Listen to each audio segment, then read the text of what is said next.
Hello cosmetic ပစ္စည်းတွေကိုကိုရီးယားမှာရှိတဲ့ cosmetic ပစ္စည်းတွေကိုအတူမီမှာကြောက်တယ်ဆိုရင်တော့ easy ကိုလာဝယ်ခိုင်းလို့ရပါတယ် showroom တိုက်ရိုက် website တိုက်ရိုက်ကနေပြီးတော့ easy ဝယ်ပေးပါအရှင်အခုဆိုရင်တော့ Mary Ju ကဆေးချနေတာဖြစ်တဲ့အတွက်ကြောင့်မလို့ easy Mary Ju တွေကိုဝယ်ပေးထားတာဖြစ်ပါတယ်အဲ့ဒီမှာအခုပစ္စည်းထည့်နေရက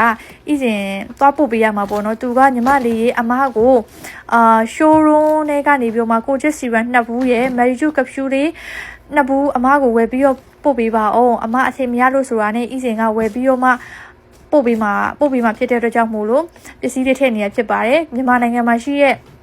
လူတွေပဲဖြစ်ဖြစ်တခြားပုံတော့ကိုရီးယားမှာရှိတဲ့သူတွေ showroom တိုက်ရိုက် website တိုက်ရိုက်ကနေပြီးတော့မှသုံးချင်နေဆိုရင်တော့ easy ကို supplier fee ပေးပြီးတော့မှဝယ်ခိုင်းလို့ရပါတယ်ရှင် easy ကလက်လီလက်ကားဝယ်ပေးပါတယ်လက်လီဆိုရင်တော့ supplier fee က 10% မှာလက်ကားဆိုရင်တော့10သိန်းမှုပြည့်ရနဲ့ easy 5% လေးပဲယူပါတယ်နော် easy စီမှာအကုန်လုံးကိုရီးယား authentic ပစ္စည်းစစ်တွေသုံးချင်နေဆိုရင်တော့လာမှာလို့ရပါတယ်ရှင် website တိုက်ရိုက် showroom တိုက်ရိုက်ကနေပြီးတော့မှဝယ်ပေးတာပါဖြစ်တဲ့အတွက်ကြောင့်မို့လို့အတူမီမှာလုံးဝစိတ်ပြမလို့ပါဘူးเนาะအားလုံးပဲကျေးဇူးအများကြီးတင်ပါတယ်တတပါ